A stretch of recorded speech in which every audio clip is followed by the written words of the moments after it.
Nag-aantay pa rin tayo ng followers para makuha po ang ating seat cover, sponsored by Ramses and Janet Motorcycles.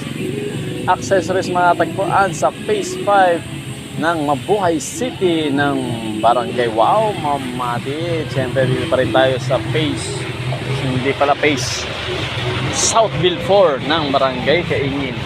Yan, Santa Rosa City, Laguna. Yan si tatay, yung nagbubukas ng pinto. Kanina pa yan. At kanina pa, walang nag-aabot. Siyempre, para makakuha siya ng kahit konting pangmerienda o pagkain, ginagawa niya po yan. No? Mamaya aabutan natin ng pangmerienda. No? At mag-abang muna tayo ng followers dito sa Barangay Kaingin ng Southville 4, Barangay Kaingin, Santa Rosa City, Laguna. Yan, nag-aantay tayo ng followers. Baka meron dumating na followers, hintayin natin. Ayan, habang tayo naghihintay, syempre si tatay na nakulay pula na naka-jacket. Ayan, siguro ngayon lang uli ako nagpunta rito, kaya siguro yun ang kanyang hanap buhay. Ayan, hindi naman hanap buhay ang tawag niya, kundi para mabigyan siya kahit pangkain man lang ba. Ayan.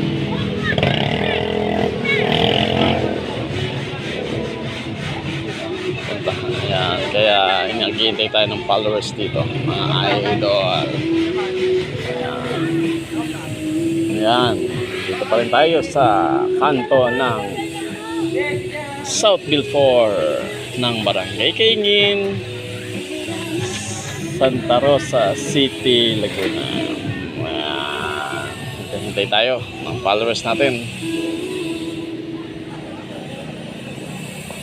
Mamaya abutan natin si tatay, yung nagbubukas ng pinto doon sa 7-Eleven. Abutan natin ng pangkain man lang ba, kahit konting tulong, makakatulong tayo dyan.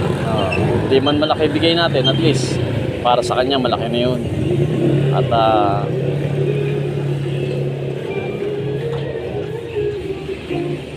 para sa kanya malaki na yung tulong na bibigay natin. Yan. Habang wala pang followers, siyempre magbigyan na natin si tatay. Yan, walang nag-aabot, kanina pa yan, walang nag-aabot kahit piso, 2 piso, 5 piso. So wala pong nag-aabot kay tatay, pero mamaya bigyan natin ng